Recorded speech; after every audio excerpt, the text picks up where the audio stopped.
Hello and welcome to episode 22 of Courtside. I'm your host, Andrew Cohen. Courtside is a podcast dedicated to all things sports.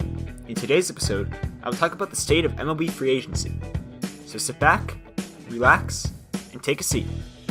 Courtside.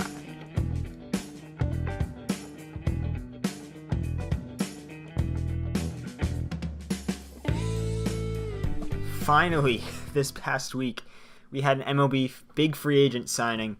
We had Manny Machado signing with the San Diego Padres, 10 years, $300 million, huge deal. But yeah, here we are. It's Sunday, February 24th.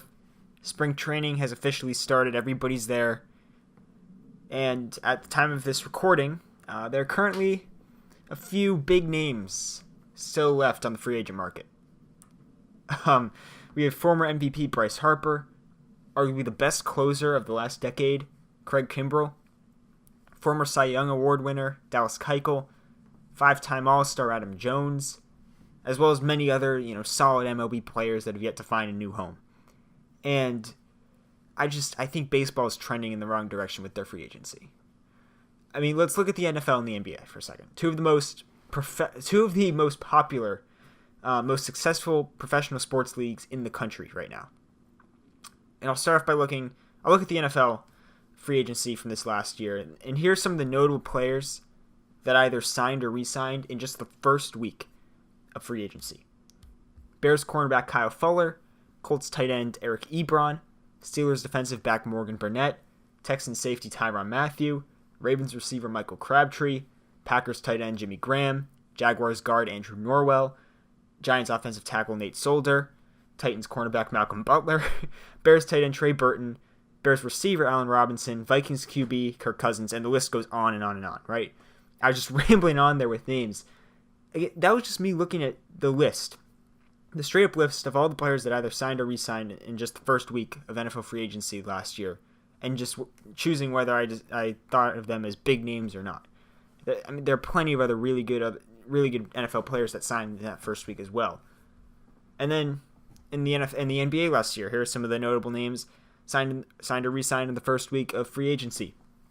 Paul George, Trevor Ariza, Tyreek Evans, Aaron Gordon, DeAndre Jordan, DeMarcus Cousins, LeBron James, Zach LaVine, list goes on and on and on. And that's just the first week. The fact that the MLB, the spring training has started and there's still a bunch of big name guys out there is ridiculous. Right? And here's my point. In the first week of free agency in both the NFL and NBA, most of the big names already have signed or re-signed. Then you get into big-time trade talks right after, especially in the NBA. Players are moving all over the place in the offseason. In the NFL, you're coming up on the NFL draft. A lot of analysis for that, a lot of coverage. But basically what I'm trying to say here is the NFL and the NBA have become almost essentially 12-year sports. Because the offseason, sure, there's no games, but there's still a ton of speculation, still a ton of player movement, and things are happening almost all of the time. In the MLB, ever since the World Series has ended, nothing really too amazing has happened, especially on the free agent market until Manny Machado signed with the Padres a couple days ago. And listen, I'm not saying that every big name MLB free agent needs to sign with the team in the first 2 weeks of free agency, but the winter meetings are in December, right? Why can't it be fair to ask that all MLB free agents, these big name guys, have signed by the end of the winter meetings? I feel like these, right? We have the NBA and NFL, right? These leagues are trending to be more popular as the years go on, specifically the NBA, especially the NBA. The MLB is trending in the opposite direction. And this is just another example of a situation where the NFL and NBA are going in one direction, the MLB is going in the complete opposite. Right? I mean, again, you heard the names I said that signed in the first week of free agency in the NFL and NBA. I mean, there was, on the first day of free agency of those sports, dozens of players signed with teams. In the MLB, the first day of free agency when guys are eligible to sign with any team, the only guy that signed was Trevor Rosenthal with the Washington Nationals.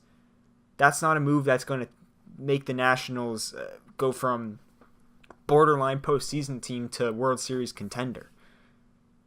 It's disappointing to see, again, the World Series end and then just nothing happens in baseball until spring training starts again. And again, spring training has begun officially.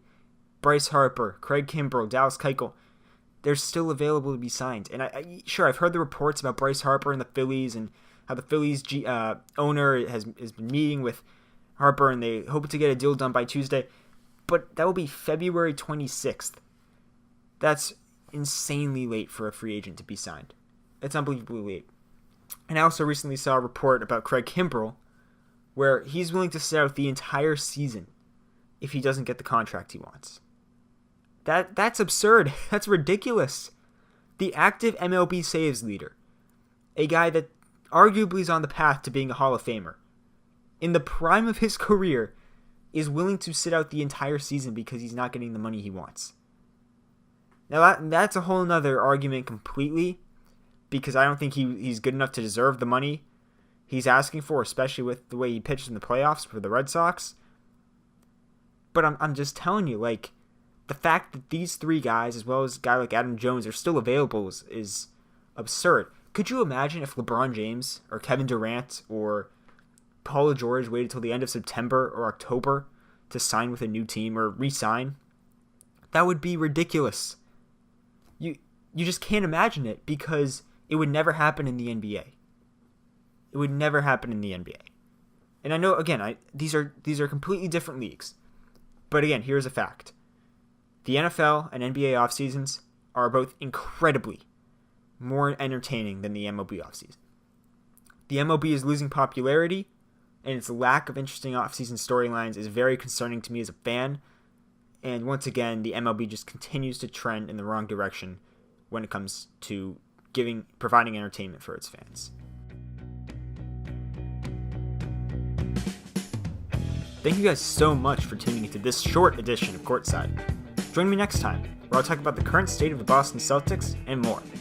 And subscribe to the podcast wherever you may be listening, and follow the podcast on Twitter. Link will be in the description. Signing off, this is Andrew Cohen. I will see you next time.